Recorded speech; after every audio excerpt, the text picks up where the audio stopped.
Good morning from beautiful Brisbane, Australia. It's wonderful to be here with you again. Welcome to the Academy for Complex Trauma. My name's Linda. I'm your certified trauma recovery coach. And after an incredible holiday and time away, it's time to get back to Facebook Lives. It's awesome to be home and to be able to have time to spend with you again. Thank you for following in all the adventures that I was on. And for those who have been unable to follow in, or if you've been on YouTube, I'll put a link down below so that you can catch up with all the photos and the incredible journey that I went on, and all the raw and real posts about what happens when we take ourselves out of the safety zone of home and go into a whole new adventure. And it definitely was an adventure, and it definitely was, excuse me, excuse me, as many of you have commented, it was like a fairy tale, the wedding and everything else. Thank you, Ali. It's great to be back, and we will catch up. Uh, from the beginning of the journey, I want to be able to give you lots of insight about what it's like to have complex trauma and to travel.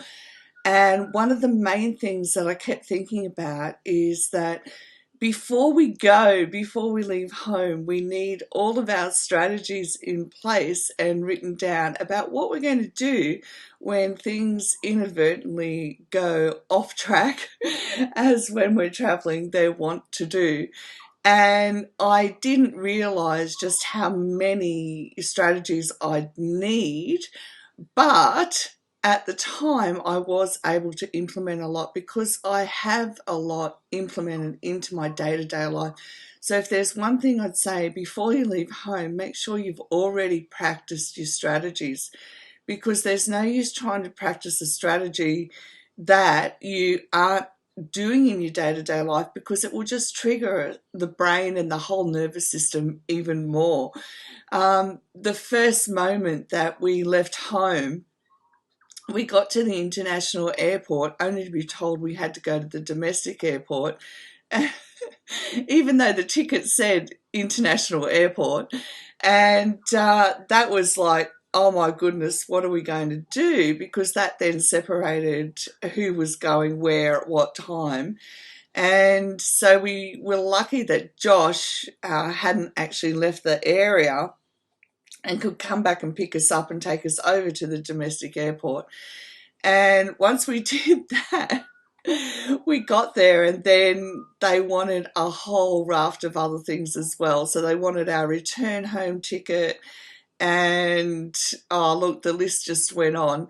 And I ended up standing there, and I was like, already my whole entire nervous system was in shock that the process that I'd planned to be in my mind. So it's good always to have a picture in our mind of what we're going to do, how it's going to proceed. So I'd set up a picture in my mind that we'd book in at the international airport, then we'd go downstairs, and then to get in the front door and be told, well, no, sorry, you've got to go over to the domestic airport.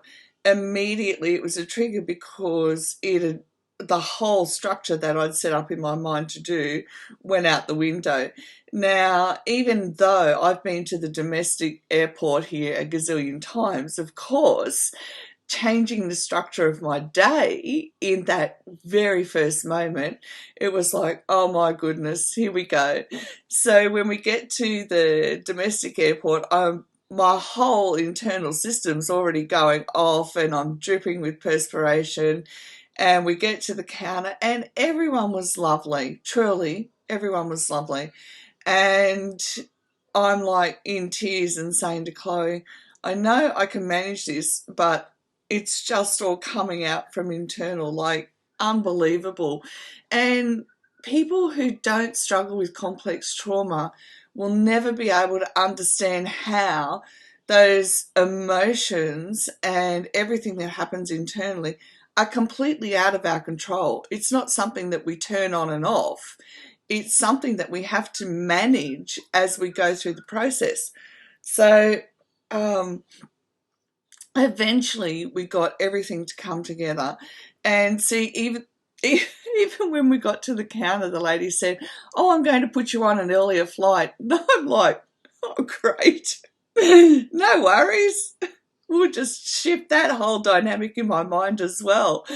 And so I was dripping in perspiration going, there is nothing I can do to change this. Absolutely nothing. But I can have a good attitude, which I did. And then I just relaxed and let everyone around me do their own role. So another thing that I found was there was a lot of things that were out of my control. I was literally along for the ride, and I'm not used to that. I'm used to getting up and directing my day and where we're going and what I'm doing, but everything was out of my control, literally. So I wasn't in charge of booking tickets. I wasn't in charge of obviously which flight we were on and what was going to happen, because we had to go from Brisbane to Sydney and then to Jakarta. And so when we got to Sydney Airport, I'm from Sydney, we had to go through a whole different structure down there as well. But in the end, we were sitting at the gate waiting for the flight to go overseas, and we were happy as, even though my whole body is going, like that old Lost in Space robot used to go, "Danger, Will Robinson, danger." And that's what the whole internal system's like. It's going, "Danger, danger, danger." And I'm going, well, no, there's no danger. I'm looking around saying, I am safe and I can manage this. So, soaking in perspiration, we get on the flight to, pardon me, Jakarta, and we're pinching ourselves going, wow, this is really happening. This is really happening. And we were going, we made it through it all, and we were happy as. So even if we've got structure and strategies in place, there can be a number of things that just go out of whack. And we have to just be okay with what's happening internally, knowing that as we progress, our internal system begins to get used to the big changes, the big things that are happening. And I can tell you, it's good for us to get out 40% of what we take on board and take into our brain is what we see. Okay, so if you've ever done any reading about the impact of abuse in the family, like family violence, you may have read that the person who's watching it can actually be worse for them. And that is because we're watching and we're taking on so much information as a child.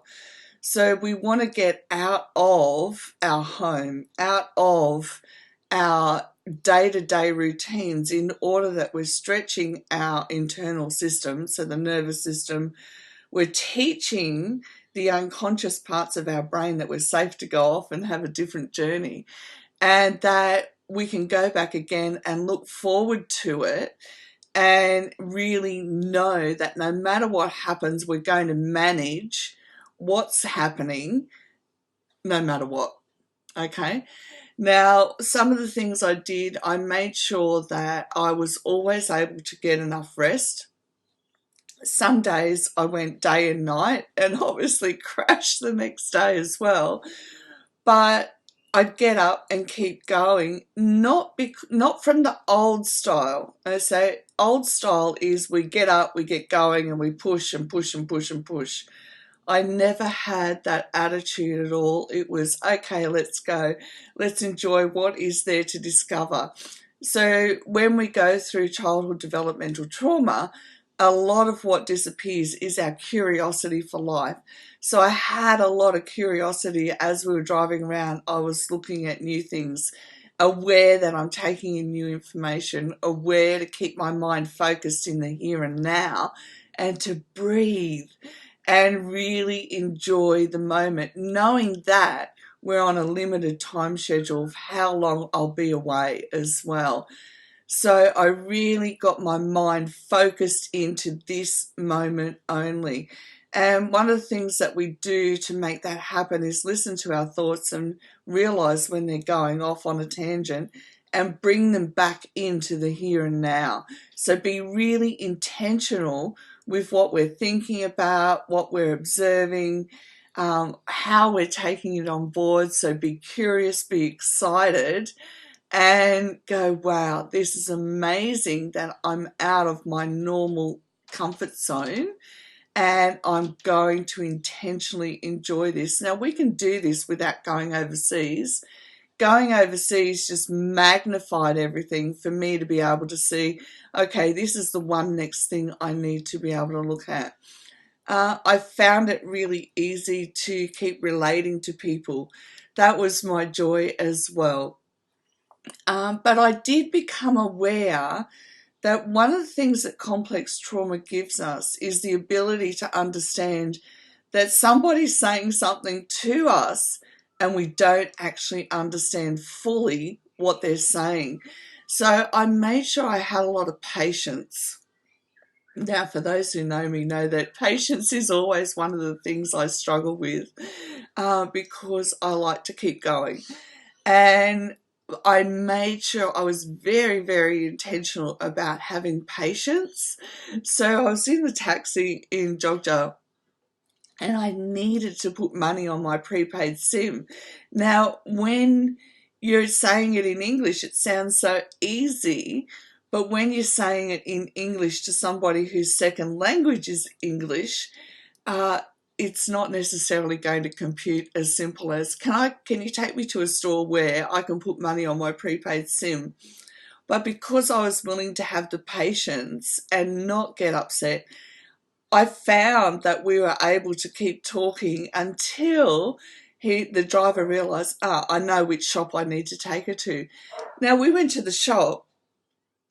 I don't know what was actually said in a lot of, because it was back and forth between the driver. And this is one of the most beautiful things that happened, is so many people were so kind and so willing to help, okay? And the driver and the guy at the shop talked back and forth and worked out what to do. I just put my pin in my phone and gave them the money and they sorted it out for me. And I was like, wow, this is amazing. And there was no problem. Excuse me, I'm just going to have some water. So things like that. So I guess one of the questions that you would need to ask yourself before you did this is, am I willing to go, okay, things aren't going to happen exactly how I plan, because that's travel. Am I willing to have some patience and work things out back and forth? So I was in a non-English speaking country, as in they predominantly speak Indonesian, but there's a lot of English around. So there was times when I really had to go, okay, I'm just going to have patience here. And you would have to ask yourself the same thing. Are you willing to have patience? Because even when we go to English-speaking countries, we all have our sayings and you still are going to have patience. Okay? Thanks, Charlotte. It's great to be back. Another thing I learnt along the way is just don't pack as much as I did, okay? I went with over 24 kilos, came back with over 30, costs a bomb to get home, doesn't matter. But I really did pack too much. And also, if you know somebody who travels often, speak to them about what kind of baggage to take, because it's all changed since I last went traveling. And I actually went and got a bag about that big, about that wide, to take on board. And it's got 4 wheels, and the wheels went just beautifully on everything. And I was like, oh, I wish I'd had this in the beginning. And it was so much easier than what I used to do so many years ago. So talk to somebody who does it regularly about what's the best way to pack, and that way it gives you a lot of leeway in what you take, what you do, etc., etc.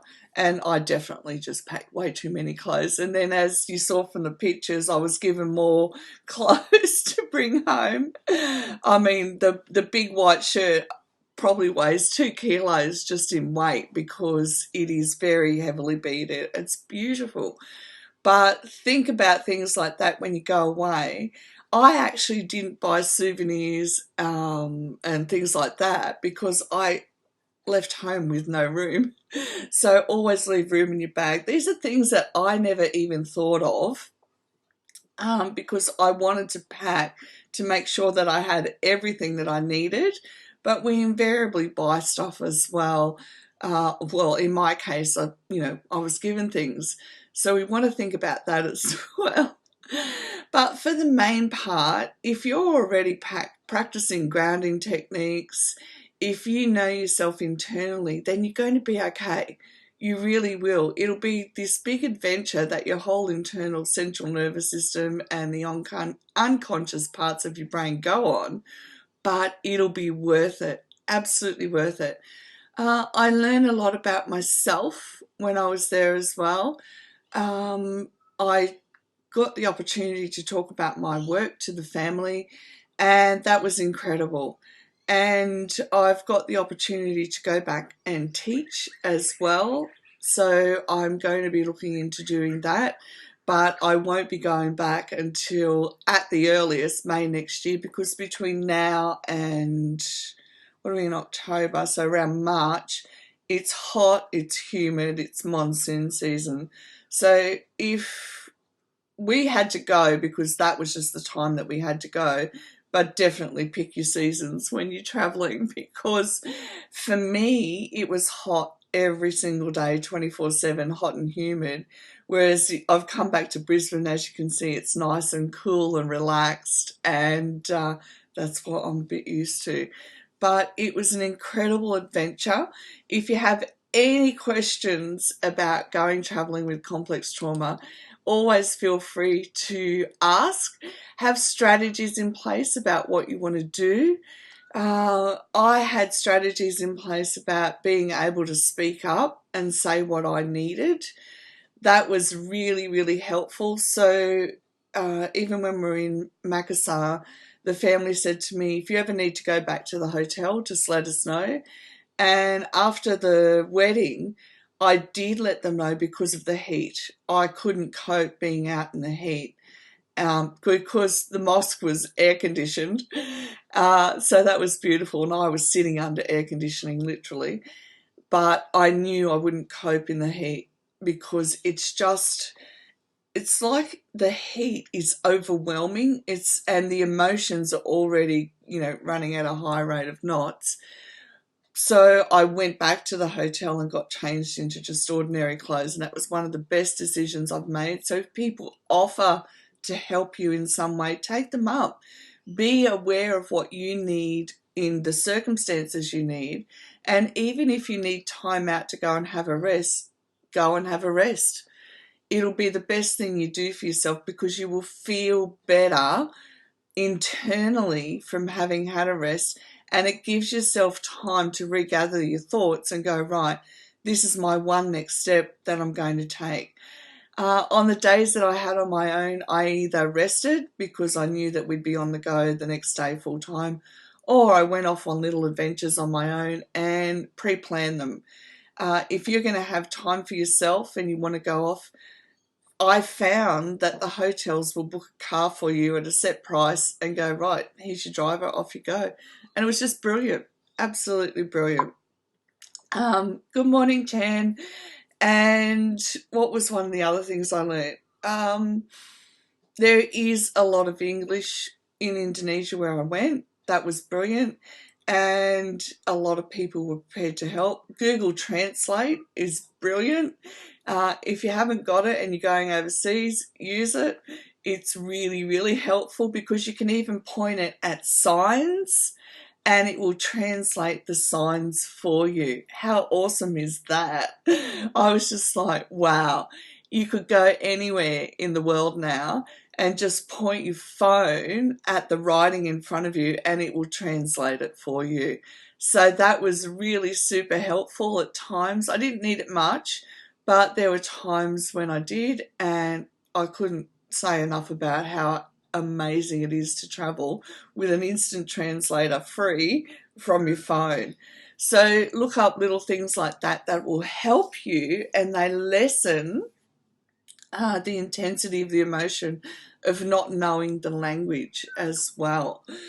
Okay, so we've had a few things to think about this morning. If there's any other questions you'd like to know around complex trauma and travelling, feel free to let me know, and I will definitely address them in any future Facebook Live videos. We are going to be looking at various factors around abandonment as we go forward, and I'm really looking forward to sharing a lot of that with you, because I came to understand that that was the main cause driving my anxiety, my depression, and so much more, that it impacted my life even as a mother, and how it did. And because I was able to remove myself from the whole situation, I gained insight into what had happened from the abandonment wound as I went through life. And if we don't know about it, we can't address it, and we can't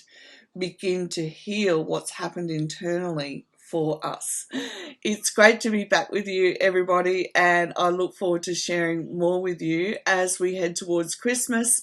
And we will also be doing a little mini series around managing Christmas and family, okay, because we all know how triggering that can be, and we need to be the ones that are able to say, right, it's coming, I'm going to have structure and strategies, and definitely strategies in place as to how I can manage what's happening at Christmas time.